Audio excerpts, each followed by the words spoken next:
नमस्कार दोस्तों, स्वागत है आपका अपने चैनल धार्मिक ज्ञान जीरो। एक मैं आपसे से रिक्वेस्ट करते हैं कि वीडियो को अंत तक देखें, स्किप बिल्कुल भी ना करें। वीडियो पसंद आए तो लाइक करें, साथ ही दोस्तों रिश्तेदार में शेयर एंड सब्सक्राइब जरूर करें, क्योंकि इससे हमें वीडियो बनाने का मोटिवेशन मिलता है। आज हम आपको दोस्तों, कभी कभी हम जो सुनते और समझते हैं वह पूरी तरह सत्य नहीं होता। आपने कई महापुरुषों की बातें सुनी होंगी, कई बुद्धिमानी पुरुषों और गुरुदेवों की बातें सुनी होंगी। उनका कहना यह होता है कि संसारिक जीवन मोह और माया से भरा हुआ है। हमारे रिश्ते, हमारा धन, हमारी इच्छाएं, ये सब बस माया जाल है और जीवन का असली लक्ष्य तो मोक्ष है, मुक्ति है। हमें आध्यात्मिक जीवन की ओर बढ़ना चाहिए। जब भी आप उनकी बातें सुनते हैं तो आपके मन में एक प्रश्न उठता है, और वह प्रश्न यह है, क्या हमारा संसारिक जीवन जीना व्यर्थ है? क्या हमें केवल आध्यात्मिक जीवन जीना चाहिए? क्या हमें खुद की खोज करनी चाहिए? क्या हमें संसार के सुख का आनंद नहीं लेना चाहिए? जो लोग इस संसारिक जीवन में फंसे हुए हैं, क्या उनका जीवन पूरी तरह से व्यर्थ है? किसी को अपने माता पिता के लिए धन कमाना है तो कोई अपने परिवार को सुखी देखना चाहता है। कोई अपने बच्चों की चिंता में दुखी है तो कोई अपने लिए कुछ करना चाहता है, नाम कमाना चाहता है। कोई अपनी प्रेमिका को खुश रखना चाहता है, कोई अपने प्रेमी को पाना चाहता है। कोई बड़ा आदमी बनना चाहता है तो कोई राज करना चाहता है, कोई साधारण जीवन जीना चाहता है। इसी प्रकार हम सभी के तरह तरह के सपने हैं, तरह तरह के विचार हैं। हम सभी को अपने जीवन में कुछ ना कुछ तो चाहिए ही, परंतु ये सभी बुद्ध पुरुष जब हमारे सामने आते हैं तो हमारे इन सपनों को तोड़ मरोड़ के रख देते हैं। जब कहते हैं कि संसारिक जीवन व्यर्थ है और खुद को जानो, खुद को पहचानो, आध्यात्मिकता की राह पर चलो, तब उस वक्त हमारे मन में, हमारे मस्तिष्क में तरह तरह के विचार उत्पन्न होने लगते हैं। तब हमें यह समझ नहीं आता कि आखिर हम संसारिक जीवन जिए या फिर आध्यात्मिक जीवन। आखिर हम क्या करें? आपके साथ भी कभी न कभी ऐसा तो हुआ ही होगा। क्या आपके भी मन में ऐसे कोई प्रश्न हैं तो आप हमें कमेंट में जरूर बताइएगा। चलिए आगे बढ़ते हैं और इसके पीछे की वास्तविकता को जानते हैं, और इन सब के बीच हमें जीवन में संतुष्टि कैसे मिलेगी, हम पूरी तरह से खुश कैसे रह सकते हैं। क्या हमें सब कुछ छोड़कर एक बौद्ध भिक्षु की तरह सब कुछ त्याग कर आनंद मिलेगा? हमारे रिश्ते, पैसा कमाने की इच्छाएं, परिवार के साथ संबंध, हमारे दोस्त, क्या ये कुछ मायने नहीं रखते? दोस्तों, वास्तविकता तो यही है कि आप उन बुद्ध पुरुषों की बातों को अच्छी तरह से समझ ही नहीं पा रहे, क्योंकि वो कहना कुछ और चाहते हैं और आप उनकी बातों का मतलब कुछ और ही निकाल रहे हैं। आप उनकी बातों से कुछ और ही समझ रहे हैं। महात्मा बुद्ध खुद ही कहते थे कि उन्हें गरीबी पसंद नहीं है। वे यह कहते थे कि आपको सफलता प्राप्त करने के लिए आर्थिक रूप से सक्षम बनना आवश्यक है। इसका मतलब है कि जब तक आप गरीब हैं और आपके पास आर्थिक साधनों की सामग्री नहीं है, तब तक आप अपने आत्मा की खोज में आगे नहीं बढ़ सकते। और ठीक उसी के विपरीत संपन्नता और अमीर होना भी आपके आध्यात्मिक मार्ग की बाधा बन जाती है। कई महापुरुषों ने, कई बौद्ध पुरुषों ने अपनी बातें बहुत ही सीधी और सरल भाषा में कही है, लेकिन हम सभी उन बातों का अर्थ कुछ और ही निकाल बैठते हैं। हम सभी उनकी बातों को समझ नहीं पाते, क्योंकि उनकी बातें रोजमर्रा की जिंदगी से बिल्कुल अलग होती है।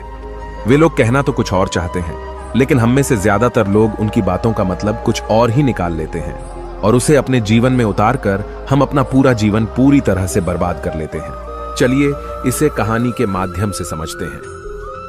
एक बार की बात है, महात्मा बुद्ध नगर वासियों को उपदेश दे रहे थे। महात्मा बुद्ध कह रहे थे कि संसार के माया जाल में मत फंसो, संसार से ऊपर उठो। संसार से ऊपर उठकर ही तुम संसार को जी सकते हो। संसार में जो फंस गया, जिसने अपनी बुद्धि का इस्तेमाल नहीं किया, वो व्यक्ति जो समय पर अच्छे कर्म नहीं करता और बुरे कामों में जुट जाता है, वह आने वाले समय में बड़े दुखों का सामना कर सकता है, क्योंकि उसके बुरे कर्म ही उसके दुखों का कारण बनेंगे।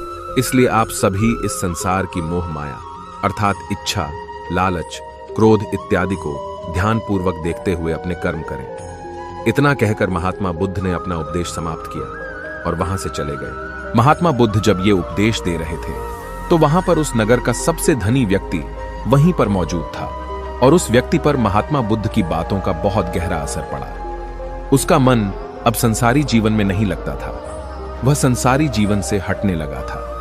अब उसे अपना सब कुछ किया हुआ व्यर्थ नजर आने लगा था। देखते ही देखते कुछ ही सालों में उसका सारा व्यापार चौपट होने लगा था। उस धनी व्यापारी के परिवार के सभी सदस्य उसे इस तरह से देखकर बहुत चिंतित रहने लगे थे, और जब भी कोई उससे बात करने की कोशिश करता था तो वह धनी व्यापारी एक ही बात कहता, यह धन दौलत तो सब बेकार की चीजें हैं, यह सब तो मोह माया है, सब बेकार है, भला हम रिश्ते निभाकर क्या करेंगे, यह सब तो वासना है, जीवन तो केवल एक ही है और वह है मुक्ति, अब तो केवल उसी की आस है, उसी की प्यास है। मैं इतना समझ चुका हूं कि अब से जो भी होगा वह सब अच्छा होगा। अब से उसने व्यापार पर भी ध्यान देना बिल्कुल बंद कर दिया था, और देखते ही देखते वह धनी व्यापारी उस नगर का सबसे गरीब व्यक्ति बन चुका था। वह पूरी तरह से निर्धन हो चुका था, उसका सब कुछ बर्बाद हो चुका था और उसका पूरा परिवार सड़क पर आ गया था। एक दिन जब उसके घर में खाने के लिए कुछ नहीं बचा तो उसने अपने आप से कहा, यह मैंने क्या कर दिया, सब कुछ तो बहुत अच्छा चल रहा था, लेकिन मैंने अपने हाथों ही सब कुछ बर्बाद कर दिया। आज मेरे परिवार का हर एक सदस्य भूखा है, उनके पास खाने के लिए कुछ नहीं और मैं उनके लिए कुछ नहीं कर पा रहा। वह यह सब सोच ही रहा था कि तभी उसे याद आया कि उसने महात्मा बुद्ध की बातों में आकर अपना जीवन बर्बाद कर लिया। न तो उसे मुक्ति मिली और न ही धन। वह सोच रहा था, मैं तो कहीं का नहीं रहा, थोड़े थोड़े भोजन के लिए भी आज मुझे रोज मरना पड़ता है, हर रोज मुझे मेहनत करनी पड़ती है, तब जाकर मेरे परिवार को 2 वक्त की रोटी मिल पाती है। अपने परिवार की इस तरह से बुरी हालत देखकर उससे रहा नहीं गया। वह बहुत चिंतित रहने लगा था, वह बहुत परेशान हो चुका था। एक दिन वह अपने घर से भाग गया। रास्ते में जब वह आगे बढ़ रहा था तब उसके मन में ख्याल आया कि वह कहां जाएगा, किससे मदद मांगेगा, आखिर अब उसका साथ कौन देगा। तभी उसे याद आया कि उसे महात्मा बुद्ध के पास ही जाना चाहिए, क्योंकि बुद्ध के कारण ही आज उसकी यह हालत है। उसके हालात के जिम्मेदार तो वही है। मैं तो सीधा सीधा अपने मार्ग पर जा रहा था, लगातार अपने व्यापार में उन्नति कर रहा था, लेकिन जब से मैंने उनकी बातें सुनी तब से मेरा मन विचलित हो गया। मुझे समझ नहीं आया कि मैं जो जीवन जी रहा हूं क्या वह सत्य है, या फिर जो वह जीवन जी रहे वह सत्य है। उनकी चिकनी चुपड़ी बातों में आकर मैंने अपना सब कुछ बर्बाद कर दिया। मेरे हालात के जिम्मेदार तो वही हैं, इसलिए मुझे उनके पास ही जाना चाहिए। अपने मन में क्रोध लिए 2 दिनों की लंबी यात्रा करके महात्मा बुद्ध के पास पहुंचा और क्रोध में आकर महात्मा बुद्ध से कहता है, हे बुद्ध, आपको कोई ज्ञान नहीं, न ही आपने सत्य की प्राप्ति की है, आप तो केवल भोले भाले लोगों को फंसाना जानते हैं, अपनी चिकनी छुपड़ी बातों में उन्हें बहलाना जानते हैं। आप लोगों के सीधे पर का फायदा उठाकर अपनी प्रसिद्धि और अपनी प्रशंसा करवाते हैं। आप हमें ऐसे सपने दिखाते हैं जो कभी पूरे नहीं हो सकते। मैं भी ऐसा ही एक सीधा साधा व्यक्ति था और मैं उस नगर का सबसे बड़ा धनी व्यक्ति था। आपसे मिलने से पहले सब कुछ ठीक चल रहा था, मेरे पास धन की कोई कमी नहीं थी, सारे ऐशो आराम थे, सारी सुख सुविधाएं थीं। लेकिन जब से मैंने आपका उपदेश सुना मैं आपसे इतना प्रभावित हो गया कि मैंने आपकी बातों को ही मानना शुरू कर दिया और वो सारी चीजें छोड़ दी जो मुझे संसारी जीवन से जोड़ती थी। अर्थात संसार की सारी मोहमाया मैंने त्याग दी, और आज देखिए आपकी वजह से मेरा पूरा परिवार भिखारी बन चुका है। वह छोटी सी कुटिया में रहता है, यहां तक कि रोज के खाने के लिए भी हमें तिल तिल मरना पड़ता है। आपकी वजह से मैं पूरी तरह से बर्बाद हो चुका हूं। उस व्यक्ति के इतना कहने के बाद महात्मा बुद्ध शांति से मुस्कुराते हुए उस व्यक्ति से कहते हैं, आखिर तुम्हारे साथ क्या हुआ है और तुमने मेरी बातों का क्या मतलब निकाला। इस पर वह व्यक्ति महात्मा बुद्ध को सारी बातें बता देता है। आप कहते हैं कि धन दौलत की इच्छा करना, ये कामना, ये वासना से बुरी है। आप संसारिक जीवन को बुरा कहते हैं और खुद इस संसार में आकर भिक्षा मांगते हैं। आप आध्यात्मिक जीवन को अच्छा बताते हैं, किंतु मेरा एक प्रश्न है, इस आध्यात्मिक जीवन से हमें क्या मिलता है, इससे हमें क्या लाभ। आपने कहा था कि हमें आध्यात्मिक जीवन से सुख प्राप्त होता है, लेकिन मैंने तो जब से आध्यात्मिक जीवन अपनाया है तब से मुझे केवल दुख ही दुख मिला है। यहां तक कि मेरे पास जो कुछ भी था वह भी सब मैं खो बैठा हूं। आप लोगों को झूठा सुख दिखाकर उन्हें अंधकार में ढकेल देते हैं, क्या यह वास्तविकता नहीं है। इस पर महात्मा बुद्ध मुस्कुराते हुए उस व्यक्ति से कहते हैं, बेटा तुम बहुत दूर से आए हो, अभी तुम विश्राम करो, रात को आकर मैं तुम्हें तुम्हारे सभी प्रश्नों का जवाब दे दूंगा। पहले तो उस व्यक्ति ने इनकार किया, लेकिन महात्मा बुद्ध के आग्रह पर वह व्यक्ति महात्मा बुद्ध की बात मान गया और आश्रम में जाकर विश्राम करने लगा। रात्रि के बाद महात्मा बुद्ध उस व्यक्ति के पास आए और कहा, बेटा मैंने एक व्यक्ति की बात सुनी, वह कह रहा था कि एक हाथी हवा में उड़ रहा था और वह अपने पर तेजी से मारता हुआ हवा में चला जा रहा था। उसने तो यह भी देखा कि एक बड़ी मछली अपने पैरों से जमीन पर चल रही थी और एक कुत्ता समुद्र की गहराइयों में सांस ले रहा था। इतना कहकर महात्मा बुद्ध शांत हो गए। वो व्यक्ति महात्मा बुद्ध की सारी बातें सुनकर महात्मा बुद्ध से कहता है, हे तथागत, उसके आगे क्या हुआ? आखिर आप चुप क्यों हो गए? तभी महात्मा बुद्ध उस व्यक्ति को समझाते हुए कहते हैं, बेटा, क्या तुम्हें लगता है कि ऐसा वास्तव में हो सकता है?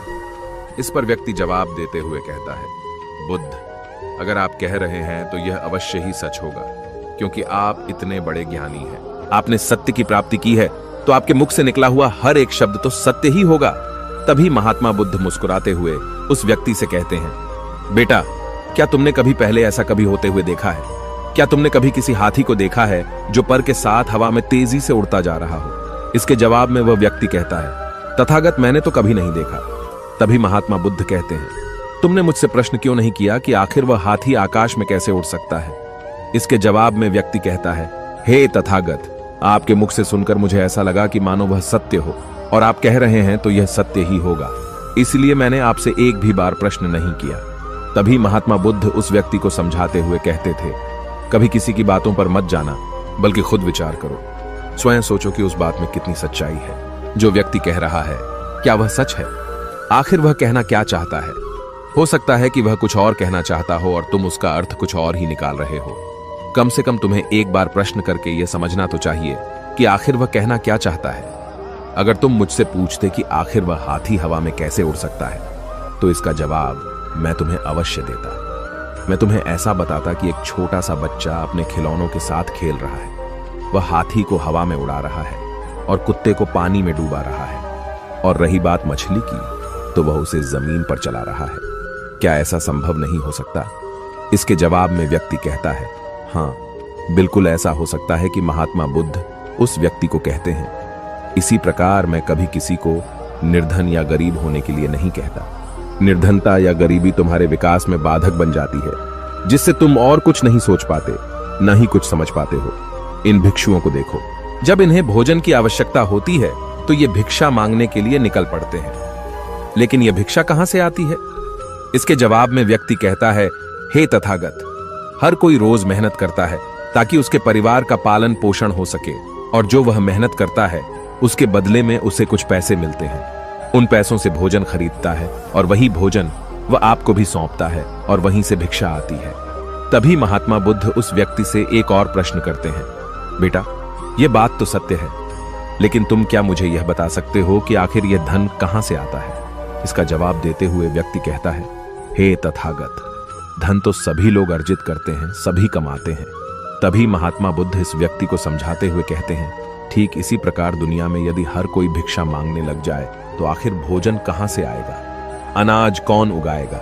व्यापार कौन करेगा? और लोगों की रक्षा के लिए धन कहां से इकट्ठा होगा? लोगों की जरूरतें कैसे पूरी होगी? यह सुनकर व्यक्ति थोड़ा सा अचरज में पड़ गया और महात्मा बुद्ध से कहता है, किंतु हे तथागत, आप ही तो कहते हैं कि मनुष्य की इच्छा, कामना और वासना, लालच और क्रोध, ये सभी मनुष्य के विकार हैं और हमें इनसे दूर रहना चाहिए, तभी वह आत्मज्ञानी कहलाता है। तभी महात्मा बुद्ध कहते हैं, बेटा, मैं तो अभी भी यही कह रहा हूं कि मनुष्य को इन सब चीजों से दूर रहना चाहिए। इस पर व्यक्ति महात्मा बुद्ध की बात काटते हुए कहता है, हे तथागत, पर दुनिया तो इसी पर चल रही है, इसके बिना भला यह संसार कैसे चल सकता है? हर किसी को पैसों की जरूरत है। बिना पैसों के वह अपने परिवार को नहीं चला सकता, वह अपने परिवार का पालन पोषण नहीं कर सकता, वह अपने परिवार के लिए भोजन नहीं ला सकता, और यदि वह पैसे नहीं कमाएगा तो वह भूखा मर जाएगा। तभी महात्मा बुद्ध कहते हैं, बेटा, यह संसार इन चीजों से नहीं चल रहा, इन चीजों से बिगड़ रहा है। इस पर व्यक्ति कहता है, हे तथागत, आखिर आप क्या कहना चाहते हैं?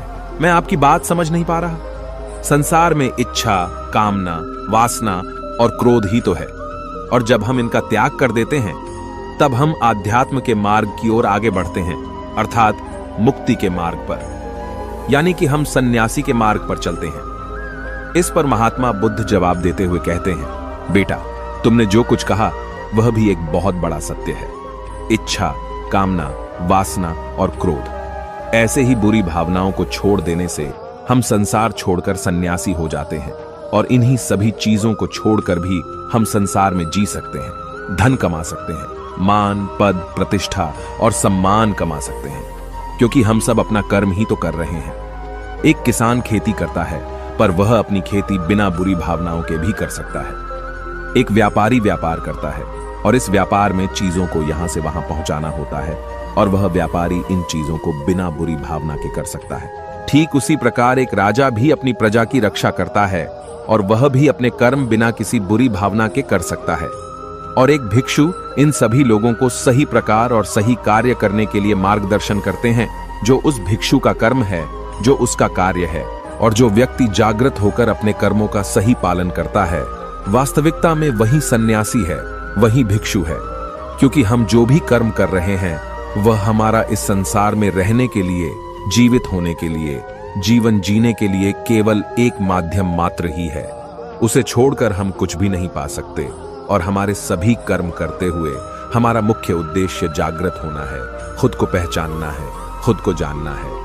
एक बार यदि हमारे भीतर ज्ञान का उदय हो गया, तब हम चाहे जो भी करें, वह फिर संसारी हो या सन्यासी, सब एक ही होते हैं। इस पर व्यक्ति महात्मा बुद्ध से कहता है, हे बुद्ध, किंतु मैंने तो देखा है कि आप अपने संघ में उन लोगों को भी शामिल कर लेते हैं जो लोग अपने परिवार को छोड़कर आए, अपने माता पिता को छोड़कर आए हैं, अपने बीवी बच्चों को छोड़कर आए हैं। क्या आप उनसे कभी यह कहते हैं कि जाकर अपनी जिम्मेदारियां पूरी करो? जाओ, अपनी जिम्मेदारियां संभालो और धन कमाओ, और वहीं पर रहकर तुम आत्मज्ञान प्राप्त करो। उस व्यक्ति के प्रश्न का जवाब देते हुए महात्मा बुद्ध कहते हैं, भक्ति, क्या तुम शांति को हवा में उड़ा सकते हो?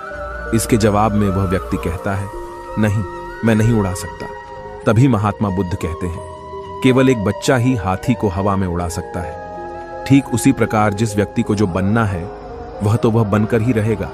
जैसे किसी व्यक्ति को राजा बनना है तो वह राजा बनेगा, किसी व्यक्ति को व्यापारी बनना है तो वह व्यापारी बनेगा। ठीक इसी प्रकार यदि किसी व्यक्ति को आत्मज्ञान की प्राप्ति करनी है तो उसे सब कुछ तो त्यागना ही होगा।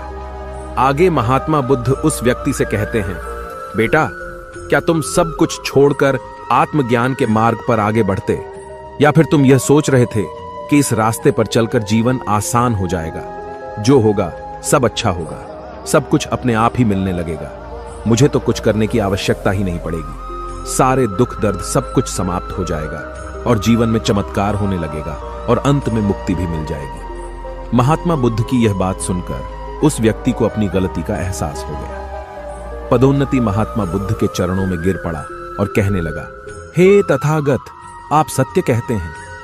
मैंने तो कुछ ऐसा ही सोचा था, क्योंकि मेरा व्यापार सही नहीं चल रहा था, तो मुझे लगा कि सब कुछ छोड़कर सब मिल जाएगा, मुझे कुछ करने की आवश्यकता ही नहीं पड़ेगी और मेरे सारे दुख दर्द हमेशा हमेशा के लिए खत्म हो जाएंगे और मैं आत्मज्ञान भी प्राप्त कर पाऊंगा। तभी महात्मा बुद्ध उस व्यक्ति से कहते हैं, बेटा, भिक्षु हो जाना कोई आसान बात नहीं है, इसके लिए सब कुछ त्यागना पड़ता है। एक एक चीज जिसे तुम बहुत प्रेम करते हो, वह सारी चीजें तुमसे एक एक करके दूर हो जाती हैं। तो क्या तुम भिक्षु बनने के लिए तैयार हो? क्या तुम सब कुछ छोड़कर आध्यात्म के मार्ग में आगे बढ़ना चाहते हो? इसके जवाब में व्यक्ति कहता है, हे तथागत, मुझे मेरी गलती का एहसास हो चुका है, मुझे भिक्षु नहीं बनना, मैं तो व्यापारी ही ठीक हूं, मैं तो अपने संसारी जीवन में ही ठीक हूं। परंतु अब भी मेरे मन में एक प्रश्न शेष बचा है, अगर आपकी आज्ञा हो तो वह प्रश्न भी मैं आपसे पूछना चाहूंगा। तभी महात्मा बुद्ध उसे आज्ञा देते हैं। इस पर व्यक्ति कहता है, हे तथागत, आप ही तो कहते हैं कि धन नहीं कमाना चाहिए, पद, प्रतिष्ठा, अहंकार हमें दुख की ओर ले जाते हैं, और संसार में यही तो है और क्या है। यदि हमें संसारी जीवन जीना है तो हमें यह सब तो करना ही पड़ेगा। तभी महात्मा बुद्ध मुस्कुराते हुए उस व्यक्ति से कहते हैं, क्या तुम्हें भूख लगी है? इस पर व्यक्ति कहता है, हां तथागत, मुझे बहुत भूख लगी है। तभी महात्मा बुद्ध उस व्यक्ति को भोजन करवाते हैं। उसे भरपेट भोजन खिलाने के बाद महात्मा बुद्ध उस व्यक्ति से कहते हैं, लो और खाओ, ये सब तुम्हारे लिए ही है। इसके जवाब में वह व्यक्ति कहता है, तथागत, मैं पहले ही बहुत ज्यादा खा चुका हूं, अब मुझसे और नहीं खाया जाएगा, मेरे पेट में अब थोड़ी भी जगह नहीं रह गई है। यदि मैंने और अधिक खाया तो मेरा पेट दर्द करने लग जाएगा और फिर मुझे तरह तरह की परेशानियां होने लगेंगी, मैं परेशान हो जाऊंगा। तभी महात्मा बुद्ध मुस्कुराते हुए उस व्यक्ति से कहते हैं, बेटा, मैं भी तो तुम्हें यही समझाने का प्रयास कर रहा हूं कि जितनी जरूरत है उतना ही खाओ, उतना ही धन कमा जितने की तुम्हें आवश्यकता है, क्योंकि हर चीज जब हद से ज्यादा हो जाती है तो वह नुकसान जरूर पहुंचाती है। फिर वह चाहे धन हो, चाहे इच्छा, चाहे लालच या फिर कामना या वासना, सब कुछ हद से ज्यादा आपको नुकसान ही पहुंचाएगा और यह सब आपको केवल दुख ही देंगे। इसलिए इन्हें नियंत्रण में रखना चाहिए। जितने की हमें आवश्यकता है उतना ही हमें चाहिए, और जब आप इसे नियंत्रण में रखते हैं तो यह कभी आपको दुख नहीं दे पाएगा, आप हमेशा सुखी रहोगे। आ गए। महात्मा बुद्ध उस व्यक्ति से कहते हैं, भर दे, धन कमाना आवश्यक है, क्योंकि धन की कमी नहीं होनी चाहिए, भोजन की कमी नहीं होनी चाहिए, किसी भी कार्य को करने के लिए मन में इच्छा की कमी नहीं होनी चाहिए। लेकिन उसी के साथ में यह भी ध्यान रखना है कि इच्छा अत्यधिक भी नहीं होनी चाहिए। और मैं तुम्हें यही समझाने का प्रयास कर रहा हूं, मैं तुम्हें यही ज्ञान देने का प्रयास कर रहा हूं कि मध्य में रहो, न कम न ज्यादा। इसलिए जाओ और धन कमा व्यापार करो। अपने कर्म से न केवल अपना बल्कि दूसरों का भला भी करो। जब तुम अपने किए के सांसारिक कार्यों से लोगों का भला करते हो, तब तुम में और किसी सन्यासी अर्थात किसी भिक्षु में कोई अंतर नहीं रह जाता। बस सभी के मार्ग अलग होते हैं, लेकिन मंजिल एक ही होती है और तुम कभी मार्ग से भटक न जाओ। इसलिए ऐसे लोगों की संगत में रहना जो तुम्हें आत्मज्ञान के सीधे मार्ग पर ले चले, जो सांसारिक जीवन से हटकर नए जीवन में प्रवेश करवाएं, क्योंकि वे लोग बुराइयों से लड़ने में तुम्हारी मदद करेंगे। तुम्हें ताकत मिलेगी और तुम लगातार बिना विचलित हुए आध्यात्म के मार्ग पर लगातार आगे बढ़ते चले जाओगे। इतना कहकर महात्मा बुद्ध शांत हो गए। वह व्यक्ति महात्मा बुद्ध को प्रणाम करके कहता है, हे तथागत, आपकी शिक्षाएं तो बिल्कुल अलग हैं। आप जो कहते हैं उसके पीछे का अर्थ कुछ अलग ही होता है, बहुत सीधा और सरल, लेकिन हम उसे समझ नहीं पाते। आपके पास चमत्कार का आश्वासन नहीं है, पर आपके पास वह मार्ग है जिस मार्ग पर चलकर मैं अवश्य ही अध्यात्म को प्राप्त कर सकता हूं, जिससे मेरा और लोगों का सभी का भला होगा।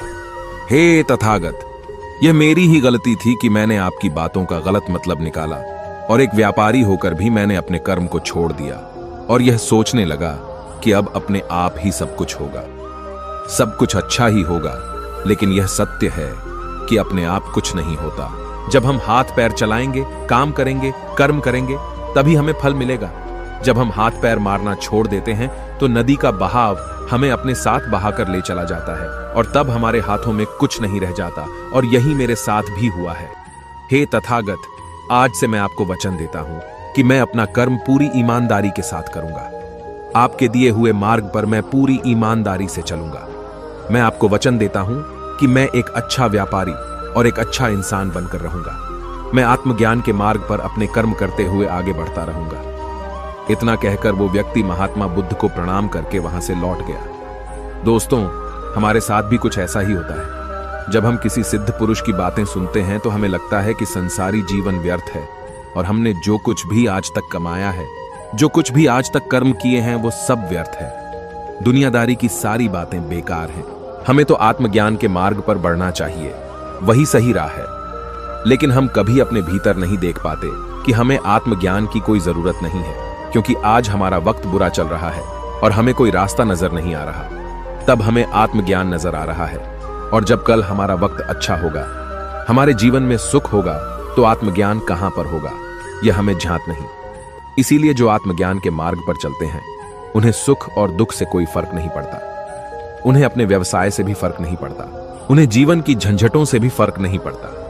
वह तो बस आत्मज्ञान के इस मार्ग पर खुशी खुशी चलते रहते हैं और अपनी मंजिल तक पहुंच ही जाते हैं। दोस्तों, आज के इस वीडियो से आपने क्या सीखा वह मुझे आप कमेंट में जरूर बताइए। इसी के साथ में उम्मीद है कि आपको आज की वीडियो भी जरूर पसंद आई होगी। इस वीडियो को लाइक और अपने दोस्तों के साथ शेयर जरूर कीजिएगा, और साथ ही चैनल को सब्सक्राइब और घंटी बटन को भी दबा दीजिएगा। चलिए फिर मिलते हैं एक और वीडियो में। तब तक के लिए अपना ख्याल रखें। धन्यवाद।